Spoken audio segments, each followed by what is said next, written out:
ನನಗೆ ನಾವು ಮನೆಯಲ್ಲಿ ಮಾತಾಡಿ ನಿಮ್ಮ ಮನೆ ಸಹ ಮಾತಾಡಿ ಅವ್ರು ನಮ್ಮ ಮನೆ ಹೋಗಿ ಮಾತಾಡಿ ಮತ್ತೆ ನಿಮ್ಮ ಮನೆಯಿಂದ ಫೋನ್ ಮಾಡ್ತೇನೆ ಅಂತ ಹೇಳಿದ್ರು. ನೆಕ್ಸ್ಟ್ 18 ತಾರೀಕಿಗೆ ಅವರ ಮನೆಯಲ್ಲಿ ಒಂದು ಬೆಳ್ತಂಗಡಿ ಒಂದು ಪೂಜೆ ಸಿಕ್ತು ಅವರ ಫ್ಯಾಮಿಲಿ. ಸೊ ಹಾಗಾಗಿ ನಾನು ಅದಕ್ಕೆ ಸಹ ಹೋಗಿ ಬರ್ತೇನೆ. ನಾಳೆ ಬೆಳಿಗ್ಗೆ ನೀವು ಸಹ ಬನ್ನಿ, 18 ತಾರೀಕಿಗೆ ನೀವು ಸಹ ಬನ್ನಿ. ಬೆಳ್ತಂಗಡಿ ಅಂತ ಬಸ್ಸಲ್ಲಿ ಬಂದು ನಾನು ಅಲ್ಲಿಂದ ಕರ್ಕೊಂಡು ಹೋಗ್ತೇನೆ ಅಂತ ಹೇಳಿ ಇಲ್ಲಿಂದ ಹೊರಟಿದ್ದಾರೆ. 14 ತಾರೀಕು ಹೊರಟವರು ಅವರ ಮನೆಗೆ ಹೋಗೋದಂತ ನನ್ನಲ್ಲಿ ಕಾಲಲ್ಲಿ ಚೆನ್ನಾಗಿ ಮಾತಾಡ್ಕೊಂಡು ಹೋಗಿದ್ದಾರೆ. ಮನೆಗೆ ಹೋದ್ಮೇಲೆ ಸ್ವಲ್ಪ ಹೊತ್ತು ಬಿಟ್ಟು ಕಾಲ್ ಮಾಡ್ತಾರೆ, ಸ್ವಲ್ಪ ಸಮಸ್ಯೆ ಆಗಿದೆ ಮನೆಯಲ್ಲಿ ಹಾಗೆ ಹೀಗೆ ಅಂತ ಹೇಳಿದ್ರು. ಏನಂತ ಹೇಳಿದ್ರೆ ಅವರು ಉತ್ತರ ಕೊಟ್ಟಿಲ್ಲ ಕರೆಕ್ಟಾಗಿ. ನಾನು ನಾಳೆ ಬಂದು ನಿಮ್ಮ ಹತ್ರ ಮಾತಾಡ್ತೀನಿ, ಫೋನಲ್ಲಿ ಬೇಡ ಅಂತ ಹೇಳಿದ್ರು.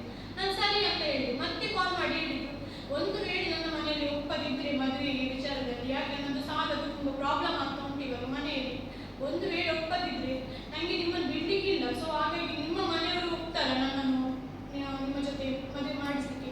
ನಾವು ರಿಜಿಸ್ಟರ್ ಆಗಿದೆ, ನಮಗೆ ಸಾಂಪ್ರದಾಯಿಕವಾಗಿ ಮದುವೆ ಮಾಡಬೇಕಿತ್ತು. ಅದಕ್ಕೆ ನಿಮ್ಮ ಮನೆಯವರು ಒಪ್ಪಿಗೆ ಉಂಟಾ? ನನ್ನ ಮನೆಯಲ್ಲಿ ಬರದಿದ್ರೆ ಅಥವಾ ಒಪ್ಪದಿದ್ರೆ ಏನು ಮಾಡಬೇಕು ಅಂತ ನನ್ನ ಹತ್ರ ಕೇಳಿದೆ. ನಾನು ಯಾಕೆ ಈಗಲೇ ಹೇಳ್ತೀರಾ ಅಂತ ನಾನು ಅವತ್ತು ಹತ್ರ ಕೇಳ್ತೇನೆ, ಯಾಕೆ ಇಷ್ಟೆಲ್ಲ ಹೇಳ್ತೇನೆ, ನನಗೆ ಭಯ ಆಗ್ತಾ ಉಂಟಂತ. ಈಗ ನಾನು ಬಂದು ಮಾತಾಡ್ತೀನಿ, ಹಾಗೇನಿಲ್ಲ, ಸ್ವಲ್ಪ ಪ್ರಾಬ್ಲಮ್ ಆಗಿದೆ, ಸಾಲ ಸ್ವಲ್ಪ ಕಿರಿಕಿರಿ ಉಂಟು ನನಗೆ. ಈಗ ನಾನೆಲ್ಲ ನಾಳೆ ಮಾತಾಡ್ತೇನೆ ಅಂತ ಹೇಳಿದ್ರು.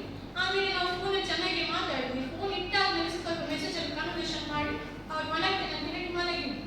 ನಾನು ಸ್ವಲ್ಪ ನನಗೆ ನಿದ್ದೆ ಬರದ ಕಾರಣ ಸ್ವಲ್ಪ ಹೊತ್ತು ಬಿಟ್ಟು ಒಂದು ಅರ್ಧ ಗಂಟೆ ಬಿಟ್ಟು ಮತ್ತೆ ಅವ್ರಿಗೆ ಕಾಲ್ ಮಾಡಿದ್ದೇನೆ, ಏನೋ ವಿಷಯ ಮಾತಾಡುವಾಗ. ಅವಾಗ ಅವ್ರ ಮೊಬೈಲ್ ಸ್ವಿಚ್ ಆಫ್ ಇತ್ತು. ಸ್ವಿಚ್ ಆಫ್ ಮಾಡಿ ನನಗೆ ಒಂದ್ಸಲ ಯಾಕೆ ಸ್ವಿಚ್ ಆಫ್ ಅಂತ, ನಾನು ಚಾರ್ಜ್ ಏನೋ ಖಾಲಿಯಾಗಿರ್ಬೇಕು ಹಾಗೆ ಇರ್ಲಿಕ್ಕಿಲ್ಲ ಅಂತ ನಾನು ಸಹ ಮಲಗಿದ್ದೆ. ನಮ್ಗೆ ಏನಂತ ಹೇಳಿ ನಾನು ಸಹ ಮಲಗಿದ್ದೇನೆ. ಬೆಳಿಗ್ಗೆ ಹೇಳೋದು ನಮ್ಗೊಂದು ಅಭ್ಯಾಸ ಉಂಟು, ಬೆಳಿಗ್ಗೆ ಗುಡ್ ಮಾರ್ನಿಂಗ್ ಮೆಸೇಜ್ ಕಂಪಲ್ಸರಿ ಅವ್ರು ಬರ್ತದೆ. ಹಾಗೆ ಅವ್ರು ನಮ್ಮ ಮನೆಯಲ್ಲಿ ಸಹ ಗುಡ್ ಮಾರ್ನಿಂಗ್ ಮಾಡಿ ಹೇಳ್ತಿದ್ರು. ಅವತ್ತು ಗುಡ್ ಮಾರ್ನಿಂಗ್ ಮೆಸೇಜ್ ಅಂತ ಸಹ ಇಲ್ಲ, ಕಾಲ್ಸ್ ಇಲ್ಲ. ನಾನು ಅದಕ್ಕೆ ಏನು ಇಷ್ಟೊತ್ತಲ್ಲಿ ಗುಡ್ ಮಾರ್ನಿಂಗ್ ಮೆಸೇಜ್ ಇಲ್ಲ, ಲೇಟ್ ಆಯ್ತಲ್ಲ ಅಂದರೆ ನಾನೇ ಕಾಲ್ ಮಾಡುವಾಗ ಮೊಬೈಲ್ ಸ್ವಿಚ್ ಆಫ್ ಉಂಟು. ಸೊ ನಾನು ಮತ್ತೆ ಅವ್ರಿಗೆ ಕಾಲ್ ಮಾಡ್ತಾನೆ ಇದ್ದೆ, ಆನ್ ಆಗುತ್ತೆ ಇವಾಗ ಆನ್ ಆಗುತ್ತೆ ಅಂತ. ಬಟ್ ಆನ್ ಆಗಿರಲಿಲ್ಲ, ಯಾಕಂತ ನನಗೆ ಸಹ ಗೊತ್ತಿಲ್ಲ. ಆಮೇಲೆ ಒಂದು ಕಾಲಿಗೆ ಸಿಕ್ಕಿದ ದೊಡ್ಡ ಸಮಸ್ಯೆಲಿದೆ ನಮ್ಮ ಮನೆಯಲ್ಲಿ, ಸಾಲಗಾರ ಯಾರು ಬಂದಿದ್ದಾರೆ ಏನಂತ ಗೊತ್ತಾಗ್ತಿಲ್ಲ ನನಗೆ. ನಾನು ಜಸ್ಟ್ ಮಾಡ್ತೇನೆ ಅಂತ ಕಾಲ್ ಇತ್ತು. ನಾನು ಅವಾಗ ಏನಂತ ಕೇಳುವಷ್ಟಿಗೆ ಅವರಿಗೆ ಅಯ್ಯೋ ಅಂತ ಹೇಳಿ ಒಂದು ಫೋನ್ ಇಟ್ಟಿದ್ದಾರೆ. ಆ ಫೋನ್ ಎಂತ ಕೇಳಿದ್ದಾರೆ ಅಂತ ಗೊತ್ತಿಲ್ಲ. ನಾನು ಅದು ಕಟ್ಟಾದ ತಕ್ಷಣ ಪದೇ ಕಾಲ್ ಮಾಡಿದೆ.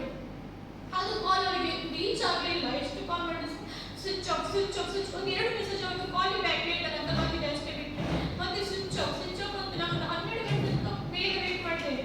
ಕಾಲ್ ಕೊಡ್ತಾ ಇದ್ದೇನೆ ಬೆಳಿಗ್ಗೆ 12 ಗಂಟೆ, ಸ್ವಿಚ್ ಆಫ್ ಇತ್ತು. ಮತ್ತೆ ನನಗೆ ಭಯ ಆಯ್ತು, ಏನೋ ಪ್ರಾಬ್ಲಮ್ ಆಗಿರ್ಬೇಕು ಅವರಿಗೆ, ಏನಂತ ಗೊತ್ತಿಲ್ಲ. ಮನೆಗೆ ಹೋಗಿ ರಾತ್ರಿ ಸ್ವಿಚ್ ಆಫ್, ಬೆಳಿಗ್ಗೆ ಎದ್ದು ಹೀಗೆ ಹೇಳ್ತಿದ್ದಾರೆ ಅಂತ ಹೇಳಿ ನಾನು ಅದಕ್ಕೆ ನೀನು ನೋಡು ಅವರ ಮನೆ ಹತ್ರ ಹೋಗುವಂತ, ನನಗೆ ಹೇಗೆ ಮಂಗಳೂರು ತನಕ ಹೋಗ್ಲಿಕ್ಕಿತ್ತು.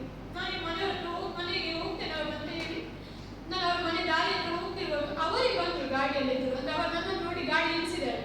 ಅವ್ರ ತಂದೆಯವರೇನು ಹೇಳಿದ್ದಾರೆ, ನಾನು ಗಾಡಿ ಅಡ್ಡ ಹಾಕಿದೆ ಹಾಗೆ ಹೀಗೆ ಅಂತ. ಬೇಕಾದ್ರೆ ಅವರು ಎಲ್ಲ ಹೇಳ್ತಾರೆ CC ಕ್ಯಾಮರಾ ಚೆಕ್ ಮಾಡಿ ಅಂತ. ಸೊ ನಾನು ಸಹ ಹೇಳ್ತೇನೆ CC ಕ್ಯಾಮರಾ ಚೆಕ್ ಮಾಡಿ ನೀವು ಏನಂತ ಅವ್ರಿಗೆ ಗೊತ್ತಾಗುತ್ತೆ. ಅವ್ರು ನಿಲ್ಸಿದ ಮೇಲೆ ನಾನು ಅವ್ರಿಗೆ ಕಷ್ಟ ಅವರಿಗೆ ಹೇಳಿದೆ, ಮೊಬೈಲ್ ಯಾಕೆ ಆಫ್ ಮಾಡಿದ್ದೀನಿ ಎಂತಾಯ್ತು ಅಂತ. ಈಗ ಪ್ರಾಬ್ಲಮ್ ಆಗಿದೆ ಸ್ವಲ್ಪ, ನಾನು ಹೇಳ್ತೇನೆ ನಿಮಗೆ ಅದಕ್ಕೆ ಸ್ವಿಚ್ ಆಫ್ ಮಾಡಿದೆ ಅಂತ ಹೇಳಿ ನಾನು ಹೇಳಿದ್ರೆ ಆ ಟೆನ್ಷನ್ ಇಲ್ಲಿ ತನಕ ಬಂದಿದ್ದೇನೆ. ನನಗೆ ಸಹ ಭಯ ಆಗುತ್ತೆ ನೀವು ಎಲ್ಲಿ ಹೋದ್ರೆ ಅಂತ. ಇಷ್ಟು ದೂರ ಬರಬೇಕು ನಾನು, ನನ್ನ ಮನೆ ಕಾರ್ಕಳದಿಂದ ನಾನು ಇಲ್ಲಿ ಬರಬೇಕು, ತುಂಬ ದೂರ ಉಂಟು ನನಗೆ. ಅದೆಲ್ಲ ನಾನು ಹೇಳ್ತೇನೆ. ಅಷ್ಟೊತ್ತಿಗೆ ಅವ್ರ ತಾಯಿ ಹೇಳಿ, ನನಗೆ ನೀವು ಇಷ್ಟ ಇಲ್ಲ, ಇನ್ನೊಂದು ಅವರು ನಿಮ್ಮ ಜೊತೆ ಅವ್ನು ಬಾಡಿ ಸಹ ನಮಗೆ ಇಷ್ಟ ಇಲ್ಲ, ನೀನು ಅವನಿಗೆ ನೀವು ವಿಚ್ಛೇದನ ಕೊಟ್ಟಬೇಡು, ನಮಗೆ ನೀನು ಇಷ್ಟ ಇಲ್ಲ.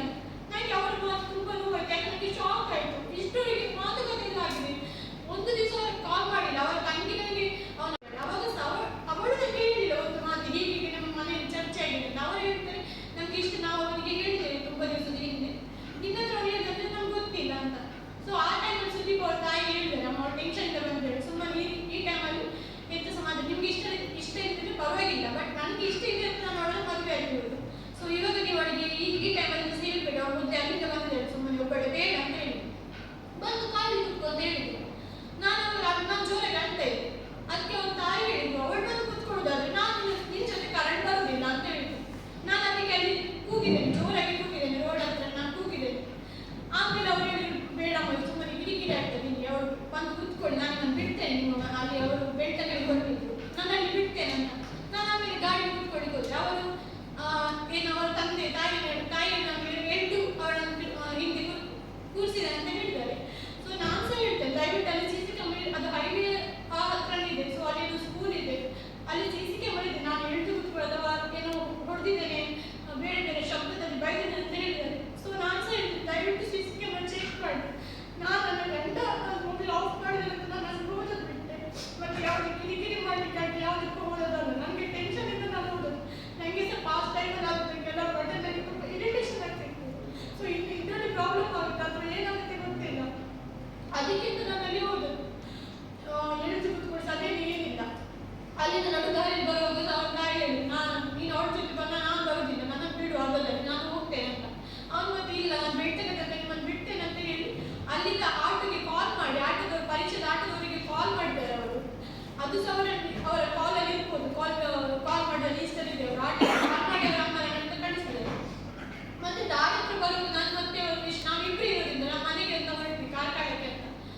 ಯಾರಿಗಾರು ನಾನು ಅವ್ರನ್ನ ಕೇಳಿದೆ, ಯಾಕೆ ಸ್ವಿಚ್ ಆಫ್ ಇತ್ತಾ ರೀಸನ್ ಅಂತ ಹೇಳಿ ನನಗೆ, ನೀನು ನೈಟ್ ಸಹ ಹೇಳಿ ಮನೇಲಿ ಒಪ್ಪದಿದ್ರೆ ಹೀಗೆ ಮಾಡುವ ಅಂತ ಹೇಳಿದ್ದೀನಿ.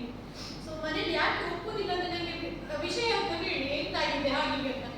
ಸೊ ಅದಕ್ಕಿಂತ ಮುಂಚೆ ನಾನೇ ವೇಣುಗೋಪಾಲ್ ಶೆಟ್ಟಿ ಅಂತ ಇವಾಗ ಅವರು ಏನೋ ಪ್ರೆಸ್ ಮೀಟ್ ಅಲ್ಲಿ ಒಂದು ಬಾಯಿಗೆ ಬಂದಾಗೆ ಹೇಳ್ತಾ ಇದ್ದಾರೆ. ಸೊ ಇವನೇ ವಿಚಾರ ನಾನು ಅವರಿಗೆ ಮುಂಚೆ ಹೇಳಿದ್ದೆ, ಅವರು ಸಹ ನನಗೆ ಒಂದ್ಸಲ ಹೇಳಿದೆ ಅವ್ರ ಮನೆಗೆ ಕಾಲ್ ಮಾಡಿ, ಅವ್ರು ಯಾರ ಮನೆಗೆ ಕಾಲ್ ಮಾಡಿದ್ರೆ ಗೊತ್ತಿಲ್ಲ, ಹೀಗೆ ನಮ್ಮ ಮನೆಯಲ್ಲಿ ಕೇಳಿದ್ರು ವೇಣುಗೋಪಾಲ್ ಯಾರ ಅಂತ ಕೇಳಿದ್ದಾರೆ. ನಾನು ಅವಾಗ ಹೇಳಿದೆ ನನಗೆ ಅದೆಲ್ಲ ವಿಷಯ ಗೊತ್ತು, ಅವನು ಡ್ರಾಮಾ ಟಿವಿನವ, ಅವಳೆಲ್ಲ ನನ್ನ ಹೇಳಿದ್ದಾಳೆ ಅಂತ ಹೇಳಿದ್ದೇನೆ ಅಂತ.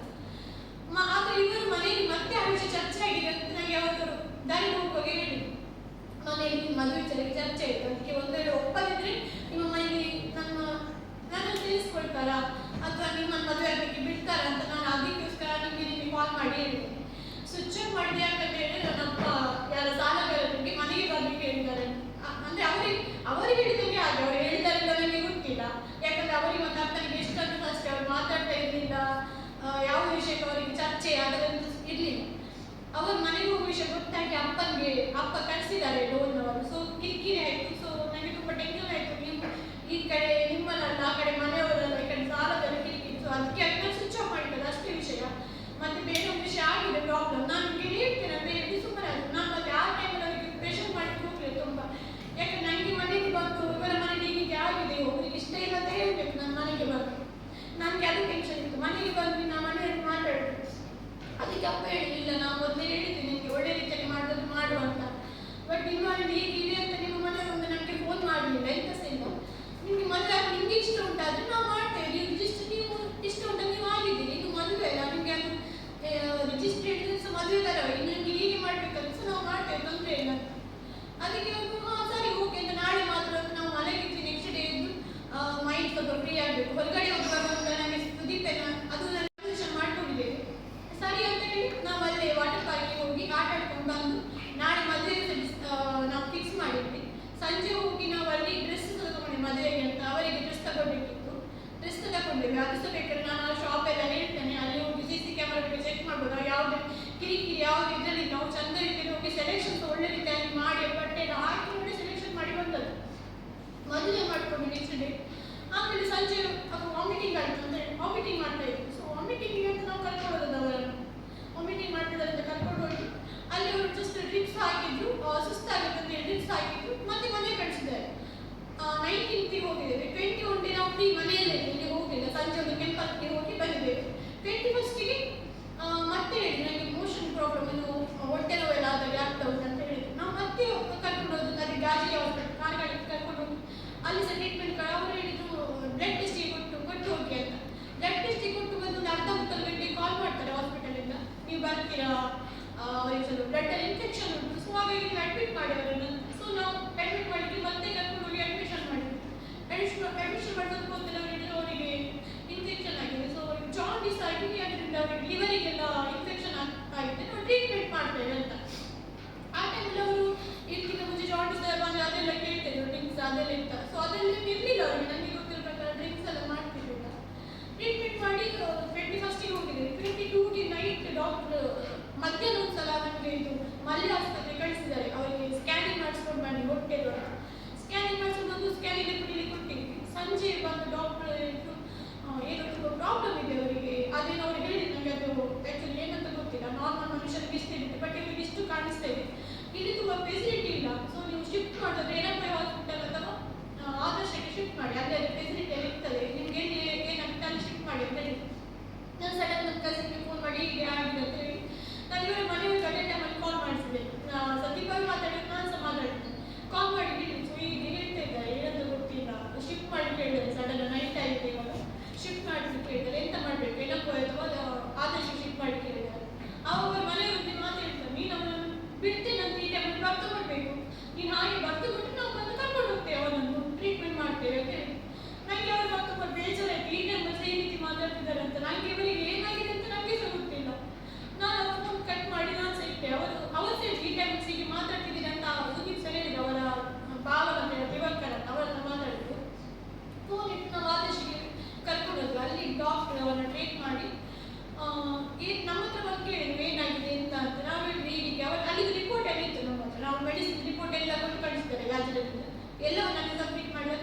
ಅವರು ಟೆಸ್ಟ್ ಮಾಡಿ ನಾವು ಈ ಸಲ ಟೆಸ್ಟ್ ಮಾಡ್ತೇವೆ ಅಂತ ಹೇಳಿ ಟೆಸ್ಟ್ ಮಾಡ್ತೇವೆ ಅಂತ ಹೇಳಿ ನಾನು ಸುದೀಪ್ ಹತ್ರೊಟ್ಟಿಗೆ ಹೇಳಿದ್ರು, ನೀವು ಅವರಿಗೆ ಏನು ಡೌಟ್ ಬಂತು ನಮಗೆ ಗೊತ್ತಿಲ್ಲ, ಡಾಕ್ಟ್ರಿಗೆ ಎಂತ ಆಗಿದೆ ನಾರ್ಮಲ್ ಆಗಿ ನಿಮಗೆ ಇಷ್ಟು ಪ್ರಾಬ್ಲಮ್ ಆಗಲಿಕ್ಕೆ ಸಾಧ್ಯ ಇಲ್ಲ ಏನಂತ ಹೇಳಿ.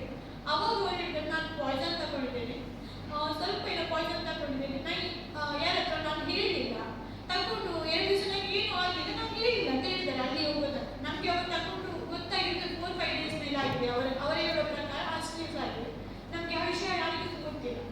ಡಾಕ್ಟರ್ ಒಂದು ಮೊದಲಿಗೆ ಹೇಳಿದ್ರು ಹೀಗೆ ಹೇಳ್ತಿದ್ದಾರೆ ಅಂತ. ನಾನು ಅವಾಗಲೇ ಹೋಗಿ ಅವ್ರನ್ನ ಮಾತಾಡಿಸಿದ್ದೇನೆ, ಯಾಕೆ ಇದೇನಾಗಿದೆ ಅಂತ ಏನೋ ಟೆನ್ಷನ್ ಅಂತ ಹೇಳಿದ್ರು. ಅದು ಆಮೇಲೆ ಮಾತಾಡಲಿಕ್ಕೆ ಆಗಲಿಲ್ಲ, ಐಸಿಯುಗೆ ಶಿಫ್ಟ್ ಮಾಡಿದ್ರು. ಶಿಫ್ಟ್ ಮಾಡಿದ್ರೆ ನಾನು ಅವರ ಮನೆಯವರಿಗೆಲ್ಲ ಕಾಲ್ ಮಾಡಿದೆ ಹೀಗೆ ಅಂತ ಹೇಳಿದ್ದಾರೆ ಅಂತ. ನೆಕ್ಸ್ಟ್ ಅವ್ರು ಬಂದರು ಅಲ್ಲಿಗೆ. ಅವ್ರು ಬಂದಾಗ ಹಾಸ್ಪಿಟಲಿಂದ ಪೊಲೀಸ್ ಇದಕ್ಕೆ ಹೇಳಿದ್ರು, ಅವ್ರು ಬಂದಲ್ಲಿ ಪೊಲೀಸ್ ಅವರು ಬಂದು ವಿಚಾರಣೆ ಮಾಡಿದ್ದಾರೆ ಸುದೀಪ್ ಹತ್ರ, ಯಾಕೆ ಎಂತಕ್ಕೆ ಏನಂತ. ಅವ್ರು ಹೇಳಿದ್ರು ನಾನು ಆಯ್ತು ಸ್ವಲ್ಪ ಏನೋ ಪ್ರಾಬ್ಲಮ್ ನಮಗೆ ಪೊಲೀಸ್ ಹೊರಗೆ ಬಂದು ಹೇಳಿದ್ದಾರೆ. ನಾವು ಸೇರಿ ನನ್ನ ಮನೆಯವರಿದ್ರು, ಸುದೀಪ್ ಮನೆಯವರು ಸೇರಿದ್ರು, ಅವರನ್ನೆಲ್ಲ ಹೇಳಿದ್ದಾರೆ ಹೀಗೆ ಹೇಳಿದ್ದಾರೆ ಅವರು ಪ್ರಾಬ್ಲಮ್ ಏನು ಟೆನ್ಷನ್ ಎಲ್ಲ ತಗೊಂಡಿದ್ದೇನೆ ಅಂತ. ಸ್ವಲ್ಪ ಏನೋ ತಗೊಂಡಿದ್ದಾರಂತೆ. ಅವರಿಗೆ ಏನಾದರೂ ಸಿಂಪ್ಟಮ್ಸ್ ಆಗಿಲ್ಲ 2 ಡೇಸ್, ಹಾಗೆ ಅವರಿಗೆ ಏನು ಆಗುದಿಲ್ಲ ಅಂತ ಹೇಳಿ ಯಾರ ಹತ್ರ ಸಹ ಅವ್ರ ಪರೀಕ್ಷೆಯನ್ನು ಹೇಳಿಲ್ಲ ಅಂತ. ನಮಗೆ ಆಮೇಲೆ ಡಾಕ್ಟರ್ ಬಂದು ಹೇಳ್ತಾರೆ, ಸ್ವಲ್ಪ ಟ್ರೀಟ್ ಮಾಡಿದ ಡಾಕ್ಟರ್ ಬಂದು ನಾವು ಮುಂಚಿನ ನೈಟ್ ಶಿಫ್ಟ್ ಮಾಡಿ, ಅವಾಗ ಯಾರೋ ಬ್ಯೂಟಿ ಡಾಕ್ಟರ್ ಬೇರೆ ಇದ್ರು, ನೆಕ್ಸ್ಟ್ ಬ್ಯೂಟಿ ಡಾಕ್ಟರ್ ಬಂದು ಕರೆದು ಹೇಳ್ತಾರೆ ಎಂತ ಎಂಟಿ ಆಗಬೇಕಾ ನೀವು ಹೀಗೆ ಅಂತ. ಮನೆಯವರು ಯಾರು ಮಾಡ್ತಾರೆ, ನಾನು ಆಲ್ರೆಡಿ ಕಾಲ್ ಮಾಡಿ ನಾನು ಬರ್ತಾ ಇದ್ದಾರೆ ಅಂತ ಹೇಳಿದೆ. ಅವ್ರು ಅವಾಗ ಹೇಳ್ತಾರೆ ಏನಂತ ತಗೊಂಡು ಇಷ್ಟು ದಿವಸ ಆಗಿದೆ, 50-50 ಚಾನ್ಸಸ್ ಇದೆ, ಎಂತ ಮಾಡ್ತೀವಿ ಅಂತ. ನನಗೆ ಅಷ್ಟೊಂದಿಗೆ ವಿಷಯ ಇಷ್ಟು ಸೀರಿಯಸ್ ಆಗಿರ್ತದೆ ಗೊತ್ತಿರಲಿಲ್ಲ. ನಾವು ಅವ್ರಿಗೆ ಐಸಿಯುಗೆ ಮಾತಾಡ್ತಾ ಬಂದು ಯಾಕೆ ನಮ್ಮ ಹತ್ರ ಹೇಳ್ಬೋದಿರ್ತಾರೆ ಎಂತ ಪ್ರಾಬ್ಲಮ್ ಇದ್ರೆ ಸಹ ಅಂತ. ಮನೆಯವರು ಸಹ ಬಂದು ಅವ್ರ ಮನೆಗೆ ಬಂದಮೇಲೆ ಅವ್ರ ಹತ್ರ ಸೇರಿದ್ವಿ, ಹೀಗೆ ಹೇಳ್ತಿದ್ದಾರೆ ಅಂತ ಗೊತ್ತಿಲ್ಲ. ಅವ್ರ ತಂಗಿ ಬಂದು ಮಾತಾಡಿದ್ಮೇಲೆ ಅದು ಪೊಲೀಸ್ ಇದ್ದ ತನಿಖೆ ಎಲ್ಲ ಆದ್ಮೇಲೆ ಅವ್ರ ತಂದೆ ಹೇಳಿದ್ದಾರೆ ನಾವು ಪೊಲೀಸ್ ಬಂದ ಮೇಲೆ ಅರ್ಧ ಗಂಟೆ 3/4 ಗಂಟೆ ನಾವು ಹೋಗಿದ್ದೇವೆ ಅಂತ. ನಾನು ಸಹ ಎಲ್ಲ ಹತ್ರ ಕೇಳ್ತೇನೆ ದಯವಿಟ್ಟು ಅಲ್ಲಿ CC ಕ್ಯಾಮರಾ ಅಂತ ಇರುತ್ತೆ, ಯಾಕಂದ್ರೆ ಮನುಷ್ಯರನ್ನ ನಂಬಿಕೆ ಅಂತ ಹೋದಾಗ ಮಾತ್ರ CC ಕ್ಯಾಮರಾ ಎಲ್ಲ ಬಂದದ್ದು. ನಾವಲ್ಲಿ ಏನು ಮಾಡಿದ್ವಿ, ನಾವು ಎಷ್ಟೊತ್ತಲ್ಲಿ ಇರ್ತೀವಿ ಅದು ಯಾಕೆ ಹೋಗ್ವಿ ಅಂತ ನಾವೆಲ್ಲ ಅಲ್ಲಿ ಅಪ್ಡೇಟ್ ಮಾಡಿ ಹೋಗಿದ್ದೇವೆ. ನಾವು ನೈಟ್ 8 ಗಂಟೆ ಅಲ್ಲೇ ಇದ್ವಿ, ಅವ್ರ ಮನೆಯವರೆಲ್ಲ ಇದ್ರು. ಅವ್ರ ತಂಗಿ ಹತ್ರ ಕೇಳಿದ್ದೇವೆ ಎಂತ ಶಿಫ್ಟ್ ಮಾಡೋದು ಯಾರಿದ್ದೀರ ಅಂತ. ಇಲ್ಲ ಹಾಗೆ ಇಲ್ಲ ಹೇಳಿದ್ರು. ನಾನು ಜಸ್ಟ್ ಮನೆಗೆ ಹೋಗಿ ಬರ್ತೇನೆ, ನನ್ನ ಮನೆಗೆ ಅಮ್ಮನಿಗೆ ಟೆನ್ಷನ್ ಅಲ್ಲ ವಿಷಯ ಆ ಟೈಮಲ್ಲಿ ವಿಷಯ ಹೇಳಿದೆ ಅವರಿಂದ BP ಇದೆ ಸೊ ಅವ್ರು ಸಹ ಟೆನ್ಷನ್ ಆಗಿತ್ತು. ಜಸ್ಟ್ ಮನೆಗೆ ಹೋಗಿ ಬರ್ತೇನೆ, ನಿಮ್ಗೆ ಏನಾದರೂ ನನಗೆ ಕಾಲ್ ಮಾಡಿ ಅವರ ತಂಗಿ ಹತ್ರ ಹೇಳಿ ಹೋಗಿದ್ದಾರೆ ಏನಾದರೂ ನನಗೆ ಕಾಲ್ ಮಾಡಿ. ಹಾಗೆ ರಿಸೆಪ್ಷನ್ಸ್ ಹೇಳಿ ಹೋಗಿದ್ದಾರೆ. ಸಪೋಸ್ ಡಿಸ್ಚಾರ್ಜ್ ಅಂತ ಹೋಗಿದ್ರೆ ನಾವು ಯಾಕಂದ್ರೆ ಅಡ್ಮಿಷನ್ ಮಾಡಿದ್ದು ನಾನು ಅವರಿಗೆ ಅಂತ ಒಂದು ಡಿಸ್ಚಾರ್ಜ್ ಅಂತ ಇದ್ರೆ ನನಗೆ ಒಂದು ಇನ್ಫಾರ್ಮ್ ಮಾಡಿ ನೀವು ಅಂತ ಹೇಳಿದ್ದಾರೆ. ನಾವು ಹಾಗೆ ಹೋಗಿ ಬಂದು ನೆಕ್ಸ್ಟ್ ನೋಡುವಾಗ ಇಲ್ಲಿಂದ ಅವರು ಶಿಫ್ಟ್ ಮಾಡಿ ನಮಗೆ ವಿಷಯ ಹೇಳಿದ್ದಾರೆ, ಯಾರು ಸಹ ಶಿಫ್ಟ್ ಮಾಡಿದ್ದಾರೆ. ಮತ್ತೆ ಶಿಫ್ಟ್ ಮಾಡಿ ಎಲ್ಲದಿದ್ದು ಕೂಡ ಎಲೆಕೋಯ ಹಾಸ್ಪಿಟಲ್ಗೆ ಶಿಫ್ಟ್ ಮಾಡಿ. ಎಲೆಕೋಯ ಸರ್ವಿಸ್ ಫಸ್ಟ್ ಗೊತ್ತಿಲ್ಲ, ನಾವು 1 ಗಂಟೆಗೆ ಹೋಗಿ ಅಲ್ಲಿಂದ ಮತ್ತೆ ಈ ನವಬಸ್ ಹೋಗಿದೆ ಅಲ್ಲಿಗೆ ಹೋಗಿ ನೋಡುವಾಗ ಅಲ್ಲಿತ್ತು, ಅಲ್ಲಿ ಒಂದು ಗೊತ್ತಾಯ್ತು ಅಲ್ಲಿ ನೋಡ್ಲಿಕ್ಕೆ ಸಹ ಬಿಡ್ಲಿಲ್ಲ ಅವ್ರು ನಮ್ಮನ್ನು. ನಾವು ಸ್ವಲ್ಪ ವೇಟ್ ಮಾಡ್ತೀವಿ, ಬಂದು ಸೆಕೆಂಡ್ ಡೇ ಮತ್ತೆ ಹೋದ್ವಿ ನಾವು, ಆವಾಗ ಸಹ ಸೇಮ್ ಅವ್ರು ಬಿಡಲಿಲ್ಲ. ಮತ್ತೆ ನಮಗೆ ಆಪ್ಷನ್ ಇಲ್ಲ ಅಲ್ಲಿ ಹೋಗಿ ಮುಂದೆ ಜಗಳ ಮಾಡ್ಕೊಂಡು ಅಲ್ಲಿ ಆ ಟೈಮಲ್ಲಿ ಅವರಲ್ಲಿ ಒಳಗಿದ್ದೆ ನಾವು ಜಗಳ ಮಾಡ್ಕೊಳ್ಳೋ ಸಿಚುವೇಶನ್ಸ್ ಅಲ್ಲ ಆ ಟೈಮಲ್ಲಿ. ನಾವು ಮತ್ತೆ ಸುಮ್ಮನೆ ಮತ್ತೆ ನನಗೆ ವಿಷಯ ಬಂತು 2019 ಆದ ವಿಷಯ ಬಂತು. ಸೊ ಆ ಟೈಮಲ್ಲಿ ನನಗೆ ಲಾಸ್ಟಿಗೆ ನೋಡಲಿಕ್ಕೆ ಅವಕಾಶ ಇರಲಿಲ್ಲ.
ತಪ್ಪಿಲ್ಲ, ನಾನು ಖಂಡಿತ ನಾನು ಒಪ್ಕೊಳ್ತಿದ್ದೆ, ನನ್ನಿಂದ ಆಗಿದೆ ಅಂತ. ನನಗೆ ಅದು ಯಾಕಂದ್ರೆ ಒಂದು ಜೀವ ಹೋದರೆ ಯಾರಿಗೆ ಸಹ ಬೇಸರಾಗ್ತದೆ, ನನಗೆ ಪಶ್ಚಾತ್ತಾಪ ಆಗ್ತದೆ.